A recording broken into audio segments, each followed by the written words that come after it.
Hello guys! Hello! This is for Cancer. Cancer, welcome dito sa aking channel, Kapalaran 888. Welcome! Alamin natin kung anong messages, vibration, gabay energy para sa inyong lahat. So, this is Ten of Swords. Cancer, sinasabi ng baraha na there's ending. Okay? May katapusan. So, may mga pinagdadaanan kang hindi maganda, emotional pain and heartaches, na posibleng matatapos na. Okay? There's an ending, emotional withdrawal, emotional fulfillment, and achievements. Okay. Kaso lang, financially, nakikita ko sa'yo dito na possible na magkakaroon ka ng problema sa linggong ito. Pwedeng may kailangan kang bayaran na utang, may kailangan kang pera para sa gastusin or whatever man siya. So, medyo nagpapanik ka, nag-aalala ka sa kung ano man yan na problema mo financially.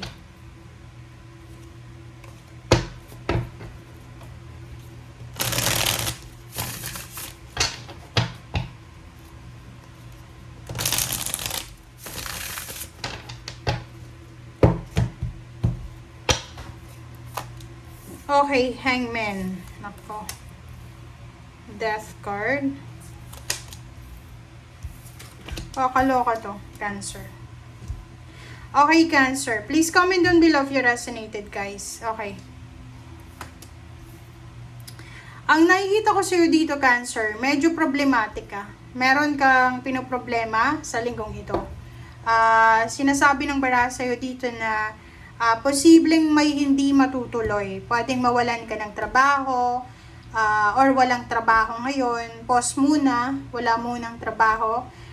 Posibleng yung flow ng money, it's either may pera ka, or kung ano man siya, posibleng matatapos na siya. Business, pwedeng medyo palugi na yung business mo.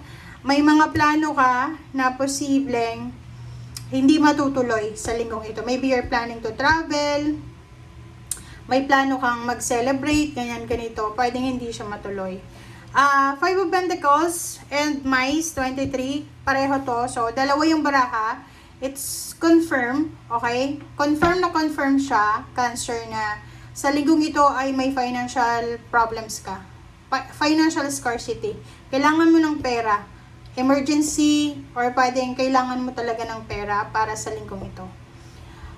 Two of Wands, nakikita ko sa'yo dito na yung plano mo, maybe there's a birthday celebration sa family, or whatever man occasion. Sinasabi ng barahan na posibleng hindi siya matutuloy sa linggong ito. Ang rason dyan ay walang pera. Ang rason ay walang funds or walang budget. Okay, Hangman. Okay. So, yun. You're waiting for a good news, confirmation. So, parang ang nakikita natin dito, guys, nag-aantay ka. You're waiting for a news. Pwedeng yun nga. Nag-a-apply ka ng trabaho, pero until now, wala pa ring reply. Or pwedeng yun. Nahang muna yung trabaho, na-delay. Wala muna, pause muna. And until now, you're waiting kung kailan ba siya babalik. Kung kailan ka babalik sa trabaho. So, ito yung emotion mo. You're disappointed. Hindi ka makatulog sa gabi. Namumroblema ka. Ano ba ang gagawin mo? Saan ka ba kukuha ng mga pambayad, panggasos, ganito. Okay, Death card. Nakikita ko sa'yo dito na naguguluhan ka. You are confused, naguguluhan ka sa kung ano bang gagawin mo simula ngayon. Yung mga endings na yan, lalo kung nawala ng trabaho, na lugi yung negosyo, may mga contract signing na hindi natuloy, may travel na hindi natuloy, ay kita natin sa Two of Swords na medyo gulo ka, naguguluhan ka, confused ka. Sabi sa'yo ng Page of Cups na kailangan mo daw kumalma, kailangan mong mag-relax, kailangan mong kalmahin ang iyong sarili kasi wala naman daw na maibibigay sa iyong maganda kung ikaw ay magpapanik.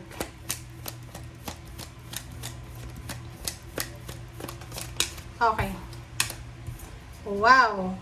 So, sabi ng baraha sa'yo dito na kahit walang pera, 'di ba? Kahit walang pera, kahit walang financial success, as long as na healthy yung family mo, as long as na kompleto kayo, walang masyadong problema, maging masaya ka pa rin. Okay? So, yun yung sinasabi ng baraha. Hindi rason yung kahirapan, hindi rason yung pera para maging masaya. As long as na kompleto yung pamilya, healthy, walang issues, walang drama, okay na yun. Okay?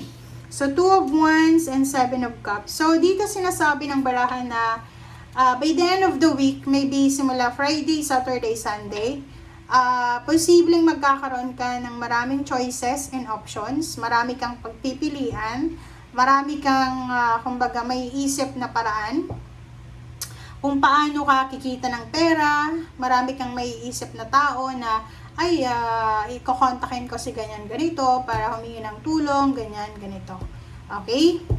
So, full of choices and options, parang sinasabi ng 7 of Cups yan sa'yo. And, mag-relax ka daw.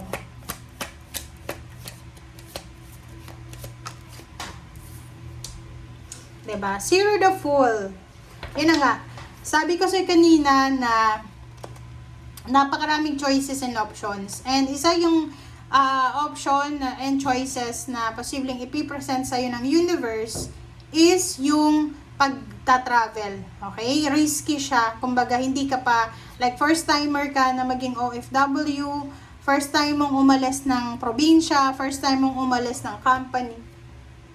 So, yun yung possible na choice and option mo is yung lumabas ka sa comfort zone mo, literal na lumabas ka sa lugar kung saan hindi ka na happy. O, 'di ba? 8 of Cups.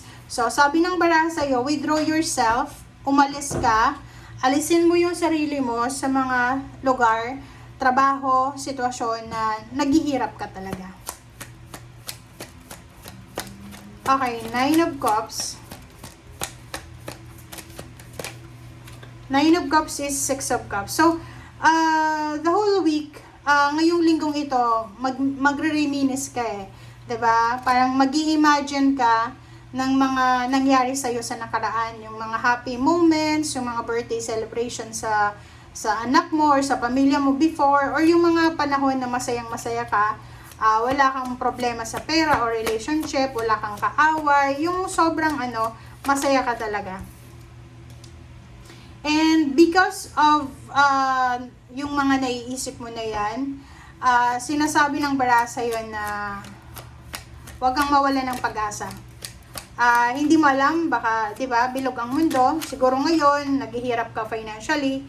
Pero be patient daw, sinasabi ng baraha na darating din sa'yo yung victory and success. Kumbaga, darating din sa'yo yung fruits of your labor. So, malungkot ka man ngayon, wala ka mang pera sa ngayon, may health issues ka sa ngayon, hindi yun rason para tumigil ka. Kasi ito, sinasabi na kailangan mo lang maghintay, magpasensya para dito sa victory and success mo. Okay? Thank you guys. Bye!